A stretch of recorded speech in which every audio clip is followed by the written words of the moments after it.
Okay, kali ni aku tak nak cakap pasal lari tau. Aku nak lari topik sikit. Kali ni kita cakap pasal barang penjagaan muka. Sebab aku ni jenis berbulu. Aku sengaja simpan jambang aku misalnya aku kali ni kan. Sebab aku nak test mesin ni. Ini dia Keme.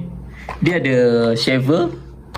Dia ada trimmer untuk cukur bulu mata pada. Lepas tu dia ada charger lah. Kecil je.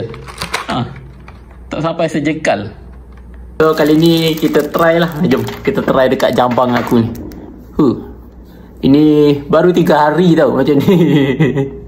Yang ni aku tak tahulah ada bateri ke tak. Kita test lah. Kita test. Ada bateri. So yang ni untuk cukur bulu hidung macam ni. Makan elok. Tu untuk bulu hidung lah. Lepas tu boleh tukar. Kita masukkan yang jatuh. Aku nak try yang trimmer dulu. Okay, senang ya masuk dia tip macam tu.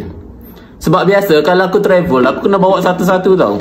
Aku kena bawa shaver, aku kena bawa trimmer, jadi banyak. Yang ni aku bawa satu mesin cukup. Okay, jom kita test. Test dekat jambang dulu lah.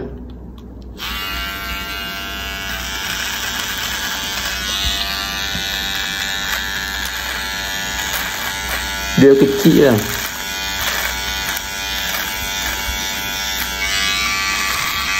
Yang ni susah sebab tak ada cermin.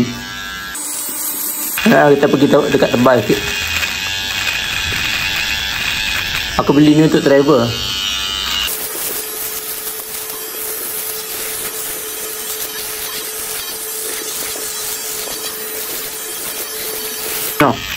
Lepas ni kita try shaver. Simpan sikit lah untuk try shaver. Mana tak kena lagi situ. Rasa leceh. Kita nak try shaver pula. Okay. Okay Trimmer sudah. Kita try shaver pula. Habis lah bersepak marah rumah. Tengok ni. Dia makan elok lah. Bersepak bulu. Cikgu nak cuci. Okay, kali ni aku nak try mata shaver pula. Try mata shaver pula. Sama juga tip yang kita try dekat sikit lah.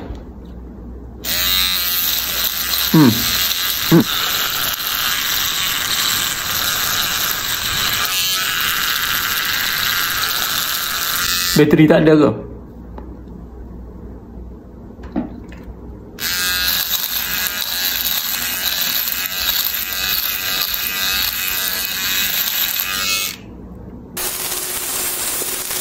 Okay, kali ni kita try mata shaver tau.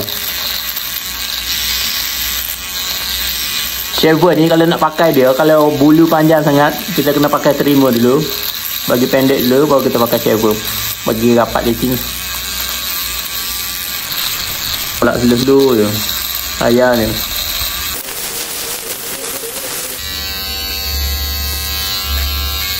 Berdarah. Shaver ni dia kasar sikit. Kalau ada jerawat dia berdarah. Okey lah dia makan. Ni ada jerawat ni ada berdarah sikit.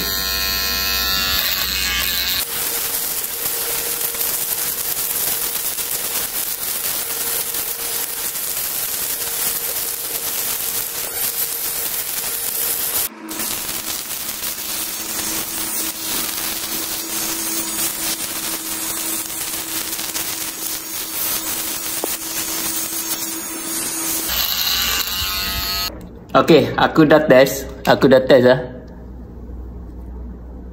Cuma ada berdarah sikit sebab jerawat. Ada jerawat kat situ. Antara 3 mata ni semua aku dah try. Untuk bulu hidung okey. Ni untuk bulu hidung. Untuk trimmer pun okey. Cuma shaver ni dia agak kasar tau. Kita nak pakai shaver, kita kena pakai yang trimmer dulu. Pakai trimmer kan, cukur-cukur bagi licin dulu. Lepas tu baru last kali dengan shaver ni. Kalau panjang dia tak makan, dia lambat sikit. So yang ni aku beli tak sampai RM30 pun, 20 lebih. Dekat mana nak beli kau beli dekat beg kuning. Untuk travel bagus, senang. Dia kecil kan, terus bawa satu je. Cuma yang ni lambat sikit. Dia makan masa sikit lah, tapi okey tengok. Handsome kan, handsome. Aku tahu handsome. Okay, itu saja. Kalau nak beli ya dekat beg kuning. Aku letak beg kuning. Okay, mantap. Assalamualaikum, bye-bye.